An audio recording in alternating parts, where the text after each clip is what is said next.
It's your girl Noelle. How are y'all doing? I hope you're having a great day. It is currently a snow day as I'm filming this, and it's my birthday! Hopefully, I'll film, edit, and put this video up today.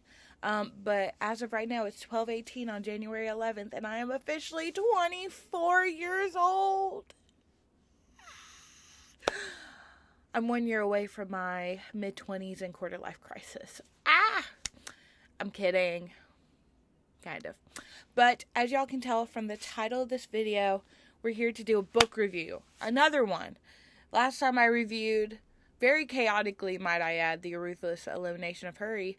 But we are completely switching gears, switching genres to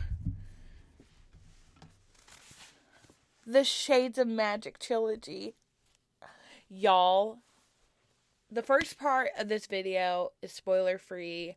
It'll basically just be my, kind of overall thoughts, the synopsis of the main story in this trilogy, and then I'll put the timestamp down below here when it gets to the spoilers, or I will, give a spoiler warning ahead of time. But I will just say, favorite trilogy, period. And I have my Goodreads up on my phone because I tracked this on Goodreads. We're going to talk about this trilogy, going to talk about the characters, how much I love them, how much I love this series. So, the first book is called A Darker Shade of Magic. This trilogy is by V.E. Schwab. Love her. She's the woman who wrote The Secret Life of Addie LaRue, which I could not get into. I tried reading it. I DNF'd it about 30 pages. I'm going to be honest. I don't think I was just ready for that kind of story. So I'll probably go back, buy it, and try to read through it. I listened to the audiobook the first time. So, along with, having an actual copy of the book. So, I'll probably buy it again and retry. So, Darker Shade of Magic. And then the second book is A Gathering of Shadows. And the third book is called A Conjuring of Light. So, I want to give a little synopsis of these books. So, A Darker Shade of Magic follows this guy named Kel. And I gave a bit of a pretty much a synopsis of this book in my What I Want to Read for 2025 video, so go check that out.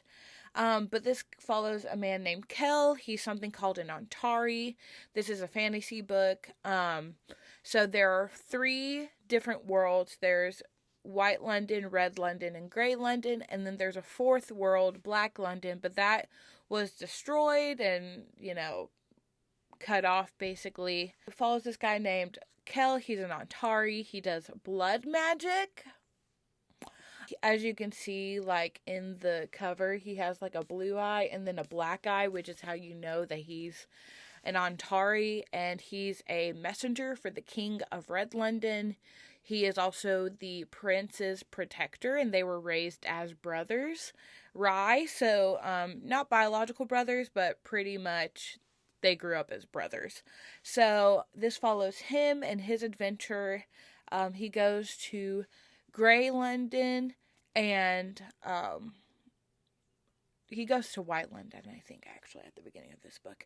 And ends up gets trapped into taking this stone, and turns out it's an artifact of Black London, all this stuff. And then he meets this woman in Grey London named Lila Bard, and she is a thief and a smuggler. And he is also a smuggler for different people, so he brings little trinkets and trophies from different worlds to collectors and other ones, and gets paid a hefty sum for it. So basically, it's their adventure trying to get this magic stone back to where it belongs, Black London. And it is riveting. It is so good. I started this book, according to Goodreads, on December 23rd, 2024. And I finished it on December 26th, 2024. And according to well, actually, not even according to Goodreads, this book has 398 pages. And I read this in 3 days. So it was riveting. I was hooked from the first page. I attempted to read this end of 2023, beginning of 2024, but I just couldn't get into it. I wasn't as dedicated to reading back then, as if it was like 5 years ago. But I picked this book up again because it was just sitting on my shelves and I had heard a lot about it, and I was like, let me give this a try. And give it a try I did. I read the whole trilogy in like less than 3 weeks. And the longest I took reading was the second book, okay? Which we'll get into that. So that's like a quick little synopsis of the characters and what happened, not what happens in the book, but like the baseline theme of this book. So I gave this book a 5 out of 5 stars. It was so good. Highly recommend. It's not super gory, and there's no like super heavy like romantic subplot. There's like a little bit, because obviously they're trauma bonding. So like there's a couple of moments where there's some romantic tension, but it's like there's no spice in this. The violence is not gory, although there are 2 characters, the king and queen of White London, who are super creepy and like really sadistic, and you just kind of want to just like read past them because it's just so creepy. But yeah. I can't spoil anything yet. So they're the worst. But like really good plot, really good writing. I really like the writing in this. I really like V.E. Schwab's writing in this. And I just love the character development. It really made me just fall in love with these characters. The ones that she wanted you to fall in love with. So, highly recommend this book if you like fantasy, high stakes, a lot of action. And yeah, would recommend. Hello everyone. It's Editing Noelle. My mom's on the phone.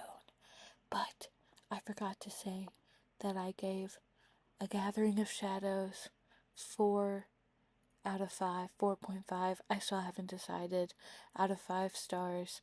And I gave A Conjuring of Light 5 out of 5 stars. And that this is a 5-star read. Yeah. I say that in the spoiler part of this, but I realize if you don't want spoilers, you won't know my actual ratings. So those are the ratings for the books, and have a blessed day. So I'm going to get into spoiler territory now, and I'm going to talk more in depth. I only gave a synopsis of the first book because the second and third book, if I gave a synopsis, it would like kind of spoil what happens in the first and rest of the books. So this is your spoiler warning. Spoiler warning, okay? The Danes are the worst. Are the absolute worst. I'm so happy they died. Okay. Holland is also kind of the worst, but it's not his fault because the Danes cursed him, and he basically has no will of his own, and all he wants to do is be free and save his world.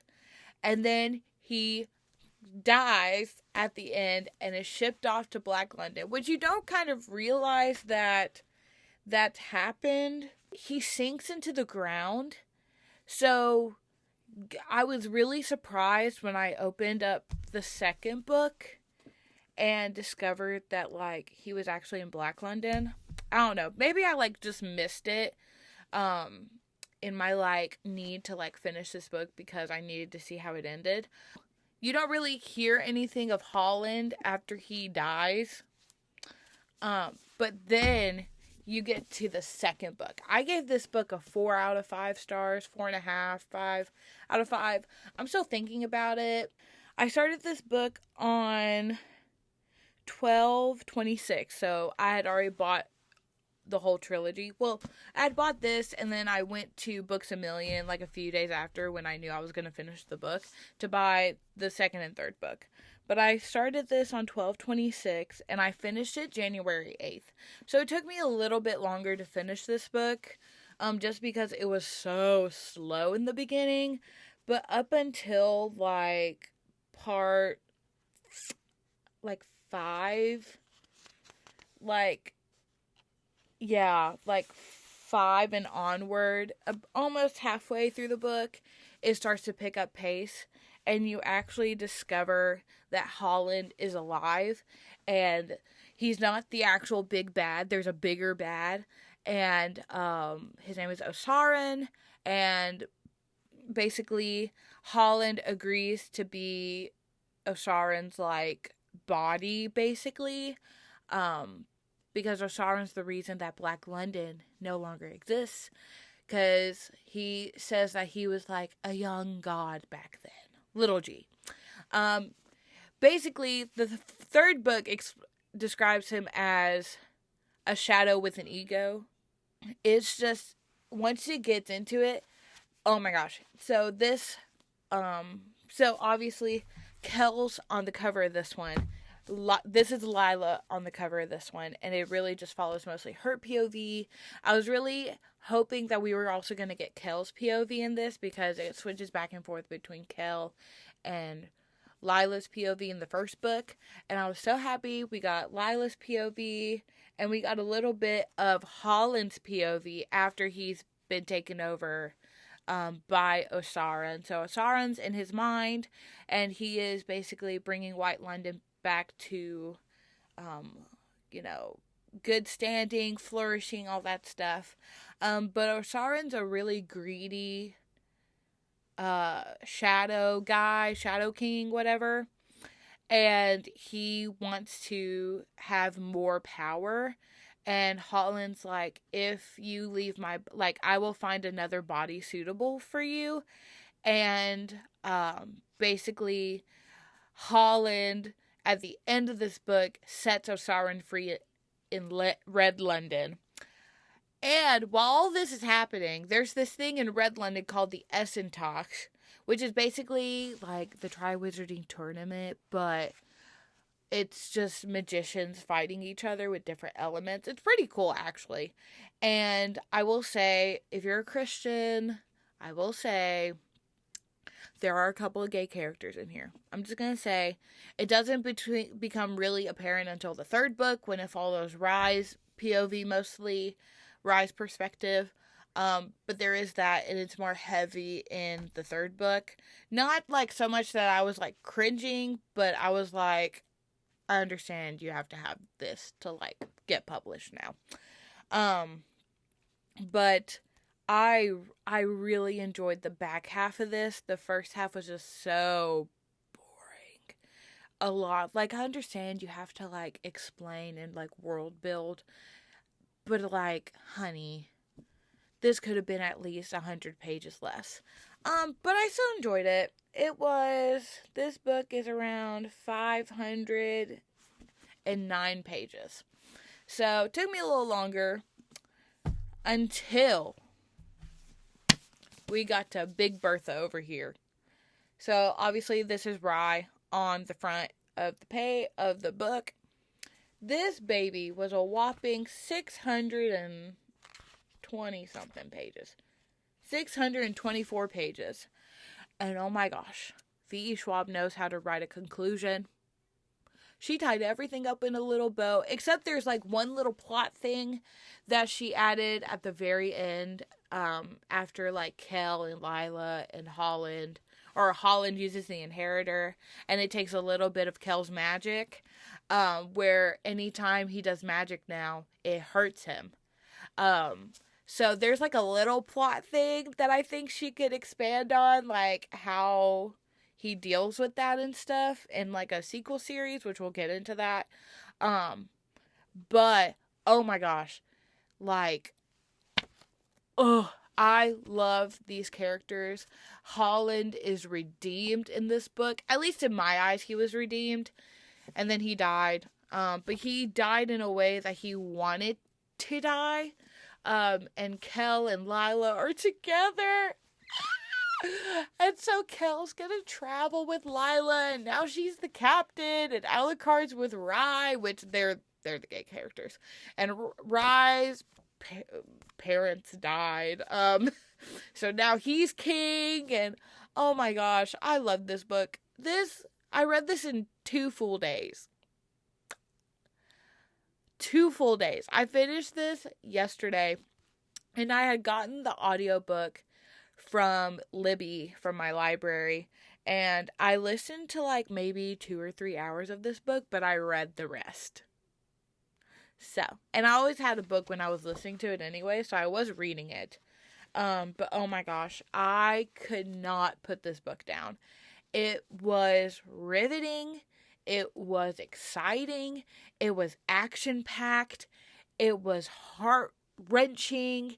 You had a whole lot of POVs in this. Like, it would go from Kel to Lila to Alucard to Rye to Holland to Maxim to Amira to... I don't think Hastra got one, but oh my gosh. And she killed off my favorite side characters. Hastra and Lennis are dead. Ugh. Oh, and Tyrion. I think he has a couple of like chapters of POV in this. But oh my gosh, I cannot say enough good things. This is like the perfect ending to a story, and I loved it so much. So I gave this book a 5-star. So I think this, in my opinion, this is a 5-star trilogy. Like, I will be rereading, and I love this world. I'm excited to pick up the Fragile Threads of Power, which is the like sequel trilogy to this, and I think the first book is out. I don't know when the second book is going to come out, but I'm excited to like dive back into this world in that book. I hope it lives up to the original trilogy. That's what I'm really scared of, is that it doesn't, and I'm just very disappointed. But I love these books. These characters are my babies. I want no harm to come to them, obviously, because Kel and Rye are like soulbound, because Kel brought Rye back from the dead. It's a whole thing. But like, I love them. I love these. I'm sure this was not a great review, but these are just my thoughts about this wonderful trilogy, and I really hope you decide to read it, and I will come back later on when I get the Fragile Threads of Power. Hopefully, I'll be able to go out today, and I want to stop at Books A Million to buy a couple books, because it is my birthday. So, yeah. I hope you guys have a great day, great night, great whenever you're watching this. Don't forget to drink water. My water's right here. Don't forget to like and subscribe and comment down below if you've read the Shades of Magic trilogy, what you thought of it. Have you read the sequel trilogy? What other books from V.E. Schwab do you recommend? Are you going to buy her newest book that's coming out this year? I think it's called like Bury Our Souls in Midnight Soil or something. The premise sounds really interesting, but it may be a little too dark for me. So we'll just have to wait and see. But, yeah, I hope you guys have a great day. Bye.